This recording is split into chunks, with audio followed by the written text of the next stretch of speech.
वर्तमान समय में भारत की सबसे अधिक गिद्धों की प्रजाति वाला राज्य है। किस राज्य में सर्वाधिक गिद्ध मिलते हैं? तो मध्य प्रदेश बताइएगा। और इसके साथ ही साथ सबसे अधिक टाइगर्स अगर पूछे जाए किस राज्य में मिलते हैं, मध्य प्रदेश में ही मिलते हैं। और मध्य प्रदेश को आपने टाइगर स्टेट ऑफ इंडिया कहा है। नृत्यांगना मायाधर राउत। जय हिंद दोस्तों, have a nice morning to all of you. आज है 4 मार्च सन 2025 से जितने भी महत्वपूर्ण प्रश्न बन सकते हैं अगले 10 से 15 मिनट में चर्चा की जाएगी। लास्ट डे की अगर बात करिएगा, लास्ट डे मैंने आपको बताया था कि हाल ही में किस तिथि को विश्व प्रोटीन दिवस के रूप में मनाया गया। तो विश्व प्रोटीन दिवस आपका मनाया गया 27 फरवरी को। हाल ही में किस देश के द्वारा green transition alliance India GTAI पहल की घोषणा की गई है? डेनमार्क इसका उत्तर होगा। वहीं अगर बात करिएगा, वर्तमान समय में भारत की सबसे अधिक गिद्धों की प्रजाति वाला राज्य है। किस राज्य में सर्वाधिक गिद्ध मिलते हैं? तो मध्य प्रदेश बताइएगा। और इसके साथ ही साथ सबसे अधिक टाइगर्स अगर पूछे जाए किस राज्य में मिलते हैं, मध्य प्रदेश में ही मिलते हैं। और मध्य प्रदेश को आपने टाइगर स्टेट ऑफ इंडिया कहा है। नृत्यांगना मायाधर राउत का निधन हो गया है। और इनका संबंध किस नृत्य से है, किस विधा से है? तो ओडिशी होंगे। अभी हाल ही में भारतीय कलिंग सम्मेलन 2025 का उद्घाटन किसके द्वारा किया गया? तो पीयूष गोयल इसका उत्तर हो जाएगा। वहीं अगर बात करिएगा, अभी हाल ही में किस राज्य सरकार के द्वारा गवाह सुरक्षा योजना का शुभारंभ किया गया है? तो हरियाणा इसका उत्तर आपका हो जाएगा। नेक्स्ट, ब्रिक्स शिखर सम्मेलन 2025 का आयोजन किस स्थान पे किया जाएगा? तो जोहान्सबर्ग इसका उत्तर होगा। ब्रिक्स शिखर सम्मेलन आपका जोहान्सबर्ग में होगा। जोहान्सबर्ग कहाँ पड़ता है? तो इसका उत्तर हो जाएगा आपका साउथ अफ्रीका में।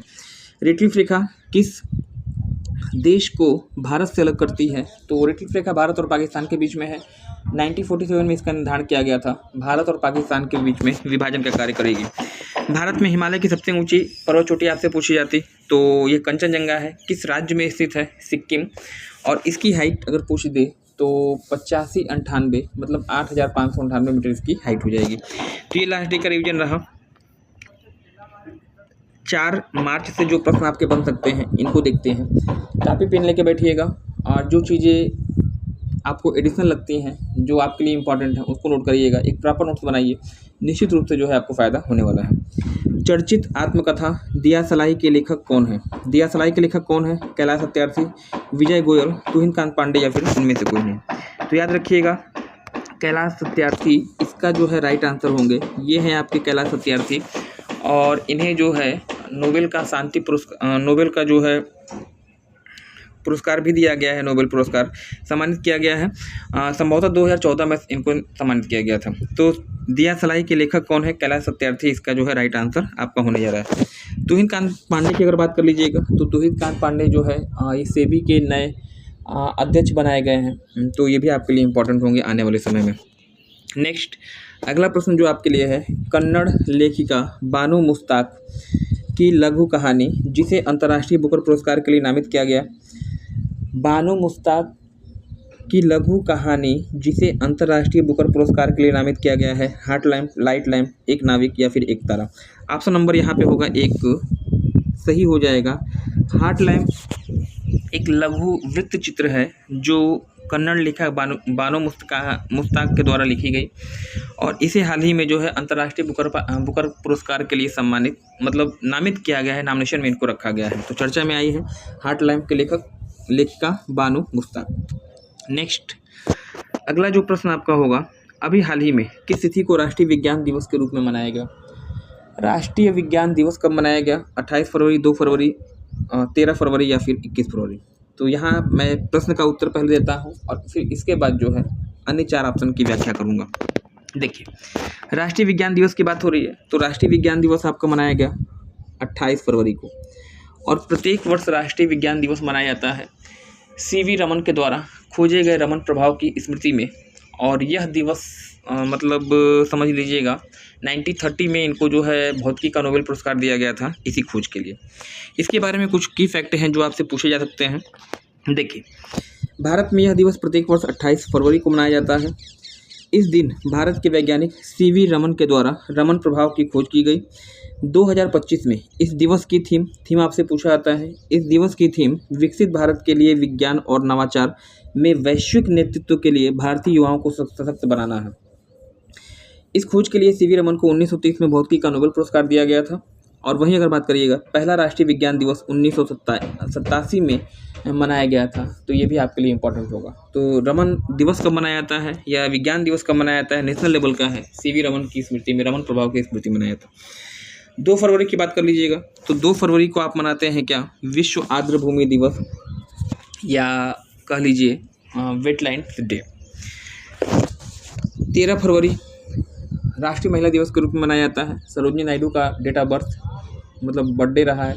भारत की पहली महिला राज्यपाल, उत्तर प्रदेश से बिलोंग, मतलब ये रहने वाली तो चंद्रबाबू नायडू आंध्र प्रदेश की हैं, हैदराबाद तेलंगाना, और ये उत्तर प्रदेश की पहली महिला राज्यपाल। किसी भी राज्य में पहली महिला राज्यपाल पूछा जाता है तो इनका नाम आता है, नाइटिंगेल ऑफ इंडिया के रूप में इनको जाना जाता है।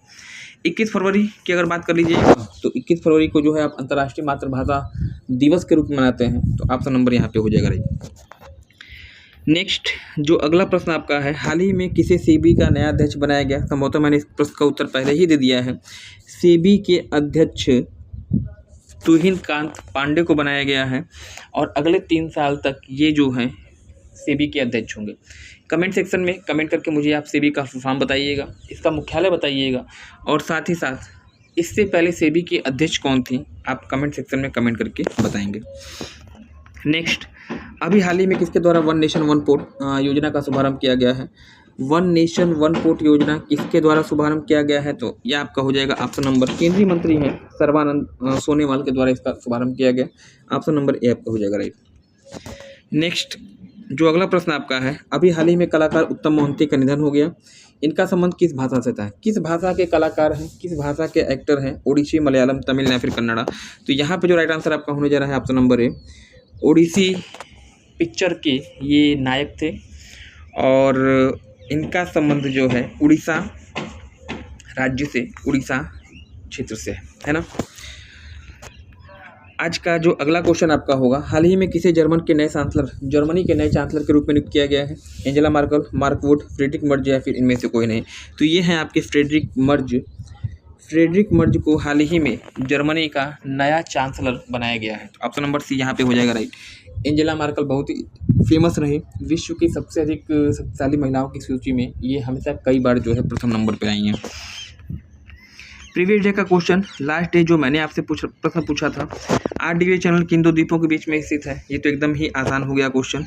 8 डिग्री, 9 डिग्री, 10 डिग्री मैंने आपको बताया है। फिलहाल 8 डिग्री मालदीव को मिनिकॉय से अलग करता, 9 डिग्री चैनल लक्षद्वीप और मिनिकॉय के बीच में है, और 10 डिग्री चैनल जो है वह अंडमान द्वीप समूह को निकोबार द्वीप समूह से अलग करता है।